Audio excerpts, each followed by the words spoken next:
Pessoal, vamos falar sobre a parte 2 do Código de Ética. A questão 41 vai falar que o registro sobre a conduta ética do servidor será fornecido pela Comissão de Ética aos organismos encarregados da execução do quadro de carreira.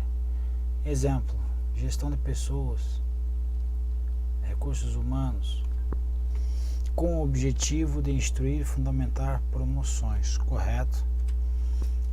Veja, o inciso 18 aí do Código de Ética, que é o anexo, que ele vai falar que a Comissão de Ética incumbe fornecer aos organismos encarregados da execução do quadro de carreira dos servidores os registros de sua conduta ética para efeito de instruir e fundamentar o quê? Promoções e para todos os demais procedimentos próprios da carreira do servidor público.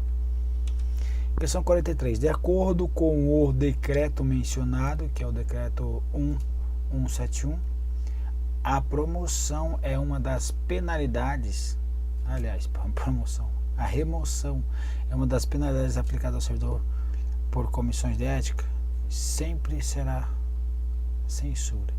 Isso aqui cai muito em prova, vocês já observaram. Sempre vai ser, sempre, a pena sempre será aplicada pela comissão, quando aplicada é censura. 47. É vedado ao servidor público, conforme o decreto, retirar da repartição pública qualquer documento pertencente ao patrimônio público. Essa é a regra, salvo se estiver legalmente autorizado a fazê-lo. Correto. Então veja, é vedado ao servidor público retirar da repartição pública, sem estar legalmente autorizado, qualquer documento, livro ou bem pertencente ao patrimônio público. Ok? Então, são questões relativamente aí de senso comum, questões fáceis de ser resolvidas. 49. De acordo com o Código de Ética do servidor público, deve ser criada uma comissão de ética em todos os órgãos da administração pública. Veja, ele está falando aqui Código de Ética para o Poder Executivo Federal, coloca a administração pública, ele considera como correto, mas se você errasse uma questão dessa, você caberia recurso, porque se eu coloco todos os órgãos da administração pública, tem duas situações. Aqui primeiro ele fala que é de acordo com o Código, que é do Poder Executivo Federal. Então ele não abarcaria, por exemplo, o Poder Executivo Estadual, Distrital e Municipal. Beleza. Só os órgãos da administração pública federal. Mas outro questionamento seria o quê?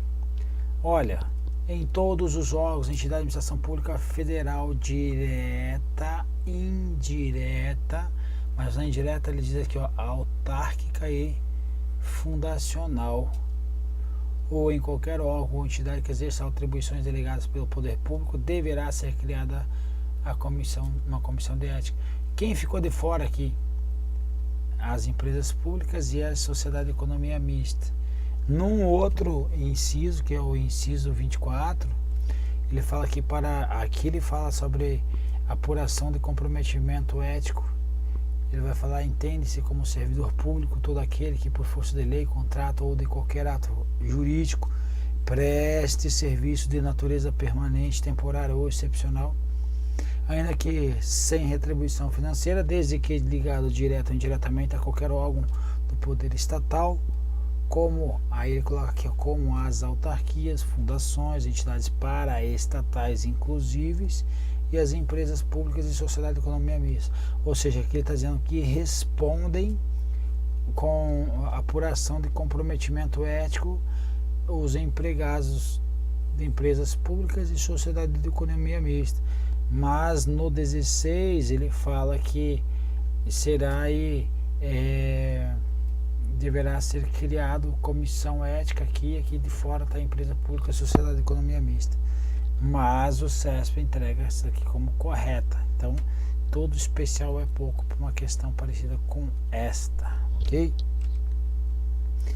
Veja, no decreto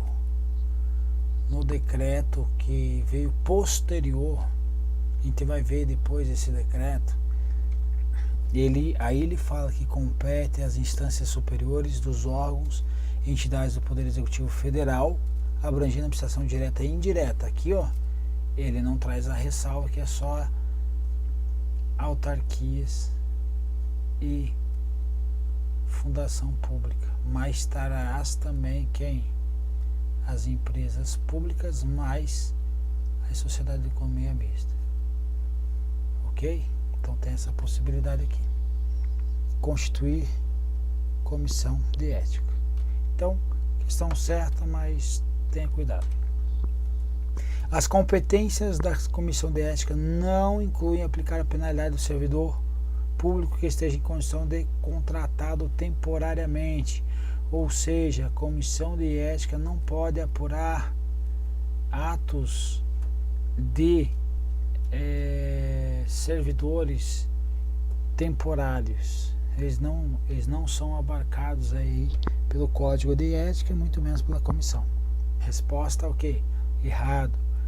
Então veja, para fins de apuração de comprometimento ético, entende-se como servidor público todo aquele que preste serviço de natureza permanente, temporária ou excepcional. Então, está abarcado também.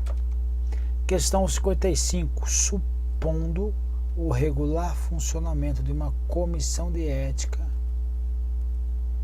no órgão ao qual pertencia Maria, é correto afirmar que a pena de demissão poderia ter sido diretamente aplicada por essa comissão?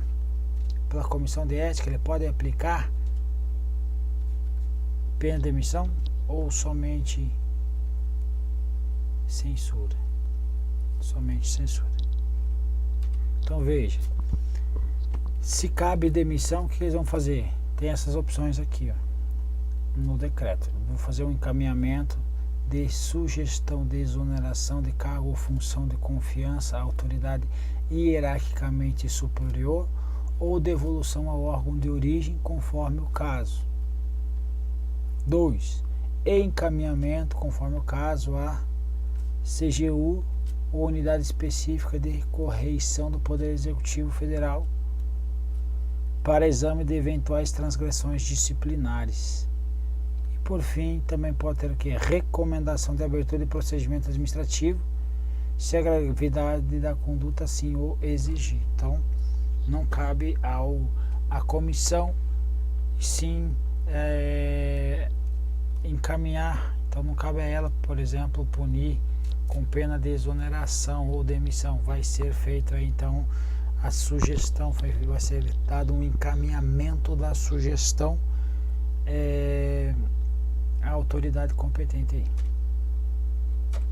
Questão 95. A comissão de ética poderá aplicar ao servidor que descumprir dever ético pena de censura. Acabou, está errado. Questão 111. As comissões de éticas existentes nos órgãos e entidades da administração pública federal têm competência para aplicar ao servidor público as penas de censura, advertência e suspensão. Não, só censura. Considere que determinado servidor público, diante de dúvida a respeito da ética no exercício de sua profissão, tenha procurado orientação junto aos membros integrantes da comissão de ética do órgão a que se encontrava vinculado. Nessa situação, a comissão não poderá auxiliá-lo, pois não dispõe de competência para orientar e aconselhar o servidor. Está errado, porque pode auxiliá-lo, pode orientar e aconselhar sim o servidor. É uma das competências da comissão. Uma vez que o órgão destinado à apuração de infrações éticas está errado. Então veja. Então a ideia é que em todos os órgãos da administração pública federal, direta, indireta, mas aí ele traz autárquica e fundacional. Então, atenção para o ECESP, que ele já trouxe. Então, como nós já vimos aí, a possibilidade para todos os órgãos da administração pública. Em qualquer dos em qualquer órgão ou entidade que exerça atribuições delegadas pelo poder público, deverá ser criada comissão de ética. Então, nesses órgãos da administração pública federal direta e indireta, para esses dois casos, é necessário a criação de uma comissão de ética, que ela vai ser encarregada de o quê? De orientar e de aconselhar sobre a ética profissional do servidor, certo? O tratamento com as pessoas, com o patrimônio público, competindo-lhe conhecer concretamente a imputação ou do procedimento suscetível a de censura. Então, a questão está errada porque diz que não dispõe dessa competência de orientar, e pode sim. Questão 117. A pena aplicável ao servidor público pela comissão de ética é a pena de censura. Então está errado. E assim terminamos aí nossa bateria de exercícios. Vamos para a próxima, que é muito tranquila. Um abraço.